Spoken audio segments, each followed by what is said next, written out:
கோவை சித்ரா பகுதியில் உள்ள அரவிந்த் கண் மருத்துவமனையில் ஸ்பான்சர்கள் தினம் கொண்டாடப்பட்டது. இதில் கலந்து கொள்ள தமிழகம் மட்டுமின்றி கேரளா, கர்நாடகா உள்ளிட்ட பல்வேறு பகுதிகளில் இருந்து ஸ்பான்சர்கள் கலந்து கொண்டனர். கோவை சித்ரா பகுதியில் அரவிந்த் கண் மருத்துவமனை செயல்பட்டு வருகின்றது. இம்மருத்துவமனை சார்பாக பல்வேறு பகுதிகளில் பொதுமக்களுக்கு கண்கள் பற்றிய முழு விழிப்புணர்வு ஏற்படுத்துவதுடன் இலவச சிகிச்சைகள், பரிசோதனைகளும் நடத்தப்பட்டு வருகிறது. அதற்கு உறுதுணையாக செயல்பட்டு வருகின்ற ஸ்பான்சர்களின் சேவைகளை பாராட்டும் வகையில் இம்மருத்துவமனை சார்பாக மருத்துவமனை வளாகத்தில் விழா நடத்தி அனைவரையும் பாராட்டினர். இதில் கலந்து கொள்ள தமிழகத்தின் பல்வேறு பகுதிகள் உள்பட கேரளா, கர்நாடகா உள்ளிட்ட பகுதிகளில் இருந்து நூற்றுக்கணக்கானவர்கள் கலந்து கொண்டனர்.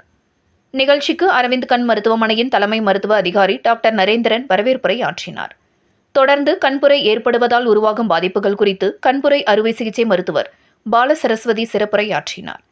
தொடர்ந்து நீரிழிவு விழித்திரை தொடர்பாக ரெட்டினா மருத்துவ ஆலோசகர் டாக்டர் சரவணன் சிறப்புரையாற்றினார்.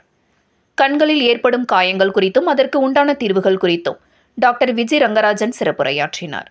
இதேபோல கண் வங்கி குறித்தும் அதன் செயல்பாடுகள் குறித்தும் கார்னியா தலைவர் மருத்துவர் மங்களா, மயோபியா தொற்றுநோய் குறித்த குழந்தைகள் கண் மருத்துவர் சசிகலா சிறப்புரையாற்றினார்.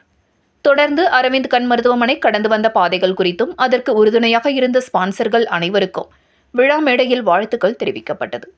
இந்த நிகழ்ச்சியில் சிறப்பு விருந்தினராக கலந்து கொண்ட அனைத்து சமூக மக்களுக்கும் உதவும் பேரவை அமைப்பின் நிறுவன தலைவரும் சமூக ஆர்வலரும் வழக்கறிஞருமான புஷ்பானந்தம் கலந்து கொண்டு தனது அனுபவங்களை பகிர்ந்து கொண்டார். அப்பொழுது அவர் கூறியதாவது: அரவிந்த் கண் மருத்துவமனை சார்பாக இதுவரை 19 முகாம்களை வெற்றிகரமாக நடத்தி அதில் ஆயிரக்கணக்கான பொதுமக்களுக்கு அறுவை சிகிச்சைகள் அளிக்கப்பட்டு தற்பொழுது வரை நீண்ட ஆயுளுடன் கண் பார்வை குறைபாடுகள் இல்லாமல் இருந்து வருகின்றனர். அதற்கு உறுதுணையாகவும் ஏழை எளிய மக்களுக்கு இலவசமாகவும் அறுவை சிகிச்சைகள், மருந்து, மாத்திரைகள் வழங்கும் மருத்துவமனையின் செயல் பாராட்டுக்குரியது. அதற்கு தனது வாழ்த்துக்களை தெரிவித்துக் கொண்டார். இந்த நிகழ்ச்சியில் வழக்கறிஞர் குமாஸ்தாக்கள் ஜான், பால்ராஜ், அரவிந்த் கண் மருத்துவமனை மக்கள் தொடர்பு அதிகாரி முத்துசாமி, மருத்துவர்கள் Ganesh, Ramachandran, Rodney, J Morris, Chandrasekar மற்றும் விஜயராணி, வனிதா, தேவி, திவ்யா என பலரும் கலந்து கொண்டனர்.